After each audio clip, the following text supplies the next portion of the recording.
మన screen record ద్వారా ఒక తెలుగు కవుల వీడియోని ఏ విధంగా తయారు చేస్తారో ఈ వీడియో ద్వారా చూద్దాం. ఇప్పుడు ఇక్కడ మనం ఏజెడ్ స్క్రీన్ రికార్డర్ని ఓపెన్ చేసుకోవాలి. ఇప్పుడు మనకి అది స్క్రీన్ రికార్డ్ చేస్తుంది. ఇప్పుడు దీని మీద మనం ఆల్రెడీ కవులు ఫోటోలు నేను ఆల్రెడీ ఫోల్డర్లో ఉంచుకోవడం జరిగింది. వాటిని టచ్ చేస్తే ఈ విధంగా మనకు వస్తాయి. ఇందులో ఫర్ ఎగ్జాంపుల్ దీన్ని టచ్ చేయడం జరిగింది.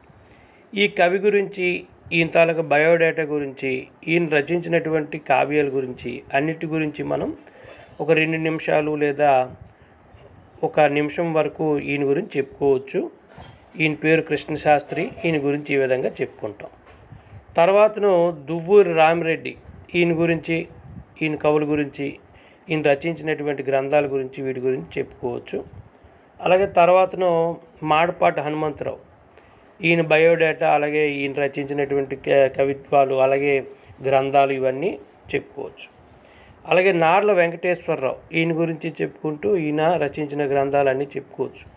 ఈ విధంగా ఇవన్నీ చెప్పేసిన తర్వాతను మీరు జస్ట్ మీ సెల్ ఫోను సైడ్ బటన్తో స్క్రీన్ ఆఫ్ చేస్తే వెంటనే మీకు వీడియోగా తయారైపోతుంది. ఇప్పుడు ఒకసారి మనం దీన్ని స్క్రీన్ ఆఫ్ చేసిన వెంటనే వీడియోగా తయారవుతుంది. అది మీ గ్యాలరీలోకి వీడియోగా వస్తుంది. అప్పుడు దాన్ని మీరు క్లాస్ రూమ్లో కానీ ఎవరికైనా పంపించడం కానీ మీరు చేసుకోవచ్చు. ఇది ఈ విధంగా మనం స్క్రీన్ రికార్డర్ ద్వారా ఒక వీడియోని తయారు చేయడం ఇప్పుడు మీరు తెలుసుకున్నారు. Thank you one and all.